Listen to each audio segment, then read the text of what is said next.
जब ये महसूस किया गया कि लोग भूखमरी का शिकार हो रहे हैं, भूख के कारण मौत हो रही है, तो राइट टू फूड का बिल पास किया गया। जब ये महसूस हुआ कि शिक्षा में देश लगातार पिछड़ता जा रहा, अच्छी शिक्षा लोगों को नहीं मिल पा रही, तो राइट टू एजुकेशन का बिल पास हुआ। आज हम ऐसे हालात में खड़े हैं मैडम, जहां पर कि पूरी दुनिया, न सिर्फ हिंदुस्तान, पूरी दुनिया कोरोना जैसी महामारी से अभी भी जूझ रही है। हिंदुस्तान में भी कोरोना के कारण लाखों लोगों की मौत हुई। और मैडम, हम लोगों ने देखा कि उस कोरोना के कारण जो गरीब लोग थे, जो किसान थे, मजदूर थे, सैकड़ों किलोमीटर तक पैदल चल के अपने घर गए। जहां वो रहते थे इलाज नहीं मिल पाया। हमने देखा रेल की पटरियों पर जब वो थक गए चलते चलते, बैठकर खाना खाने लगे, नींद आ गई, रेल उनके ऊपर से गुजर गई, उनकी मौत हो गई, लेकिन उनको इलाज नहीं मिल पाया, वो घर नहीं पहुंच पाए। स्वास्थ्य हम लोगों के लिए बहुत महत्वपूर्ण विषय है मैडम। माननीय स्वास्थ्य मंत्री जी यहां पर बैठे हैं और मैं इनका बड़ा सम्मान करता हूं।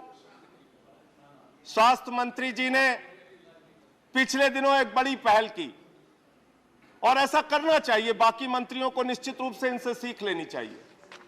ये स्वयं एक सामान्य नागरिक बनके मैडम जब एम्स अस्पताल में गए तो इनको वहां पर रोक लिया गया, इनके साथ अच्छा व्यवहार नहीं किया गया।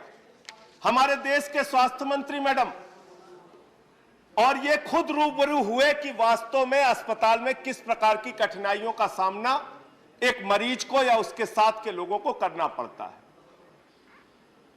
और इसलिए मैं ये बिल्कुल नहीं कहूंगा कि स्वास्थ्य का मुद्दा राजनीतिक मुद्दा नहीं है, ये कहना गलत होगा मैडम।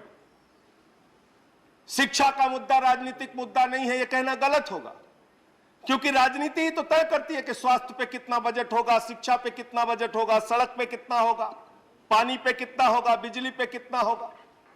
इसलिए ये राजनीतिक मुद्दा है।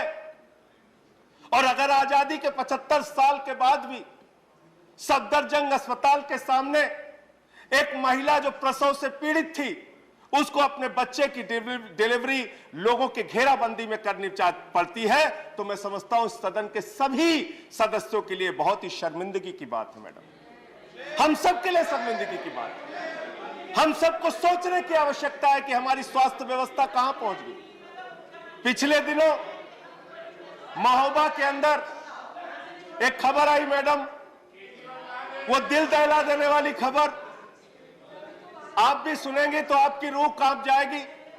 एक मासूम बच्चा एडमिट था महोबा के अस्पताल में, चींटियों ने उसको खा के मार दिया। चींटियों ने, गलत कह रहा हूं तो मेरे ऊपर कार्रवाई कीजिएगा मैडम। इस प्रकार की स्वास्थ्य व्यवस्था में हम लोग जी रहे हैं। जब केंद्र का बजट आता है, हम पढ़ते हैं कॉर्पोरेट टैक्स पूंजीपतियों का 30% से घटा के आपने 22% कर दिया। 1,45,000 करोड़ रुपए का देश के बजट को घाटा हुआ। जब हम स्वास्थ्य का बजट पढ़ते हैं तो पढ़ते हैं 2%। यह हमारी चिंता है स्वास्थ्य को लेकर। यह हम करना चाहते हैं देश में स्वास्थ्य का विकास। और आप बार बार यहां पर कह रहे हैं हमारे सत्ता पक्ष के माननीय सदस्य कि भाई ये तो राज्य का विषय है, ये राज्य का विषय है, ये राज्य का विषय है। तो मैं आपसे कहना चाहता हूं कि स्वास्थ्य राज्य का विषय है, तो भैया ये बता दीजिए राज्य सरकारों को गिराना किसका विषय है? विधायकों की खरीद फरोख्त करना किसका विषय है? करिए प्लीज, कंक्लूड। मंत्रियों का पद प्रलोभन देके सरकारों का गिराना किसका विषय है?